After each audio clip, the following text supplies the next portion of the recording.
Ohayo gozaimasu mga kasapi. Panibagong araw. Panibagong vlog na naman. Samahan niyo akong muli.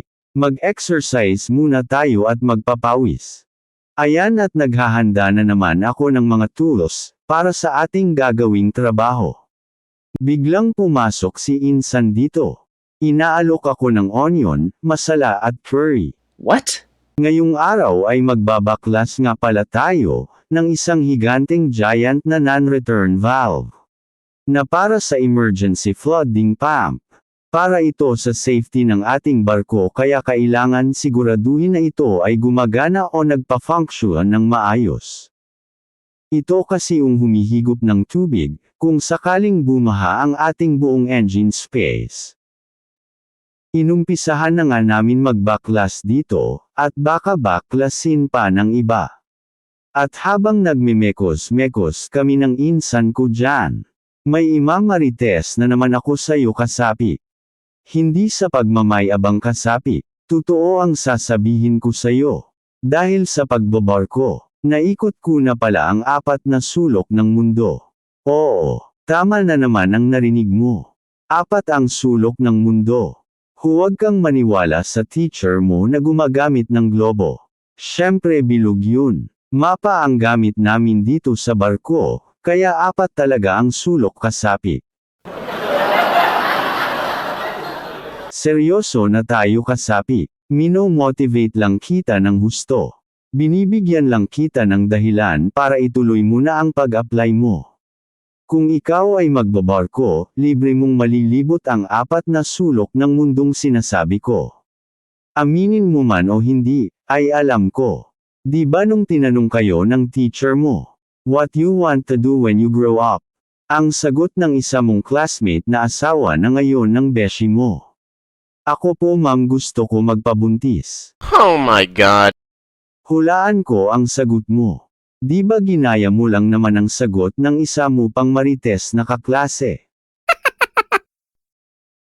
I want to travel around the world. Ngayon ay may pagkakataon ka nang tuparin ang iyong pangarap. Oh yeah! Huwag ka na magdalawang isip pa dyan. Galaw-galaw bago pa masapian ng 12 engkanto ang iyong katawan. At baka magtanong ka na naman. Ano ba ang mga bakante dyan? Hindi ko na yan sasagutin. Sa dami ng bakante kasapi baka hindi mo din kayanin lahat gawin.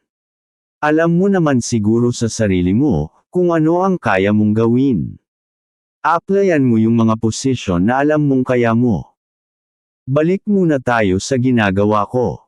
Dito nga pala ay nilinisan na lang namin ang valve. Good condition pa naman siya. Gagamitan lang natin ng ipinagbabawal na teknik at mamaya ng konti ay pwede na yan. Sa paglilinis nga pala ay gumamit nga pala tayo ng magic sabon. At hinugasan natin ng magic criminal water. Binugahan din ng magic hangin. Pagkatapos ay pinunasan ng magic tuwalya na sinungkit pa sa sampayan ng marites mong kapitbahay. O diba, wow magic. Parang trabaho mo, puro lang magic.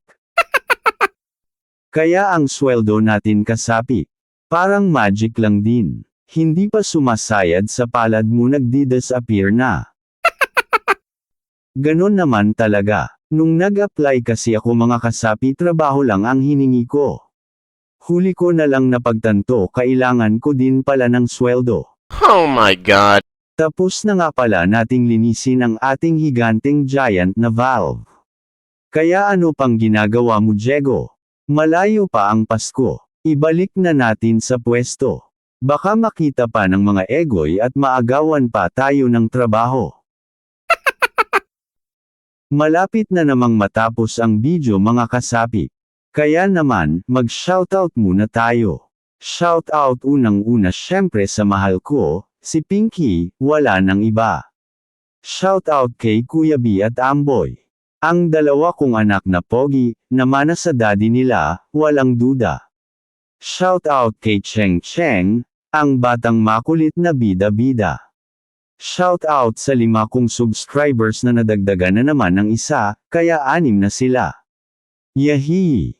Oh yeah! Kung gusto mong sumali sa pa-shoutout kasapi ay simple lang. Pindutin mo lang ng 5 beses ang likes, 5 beses sa share, at 5 beses din sa subscribe. Nanood ka na rin lamang naman. Lubus-lubusin mo na. At kung nahihiya ka pa din, ipapindot mo na lang sa katabing mong marites dyan. Hanggang dito na lang ang video mga kasapi. Maraming salamat sa panunood. Hanggang sa muli. Paalam.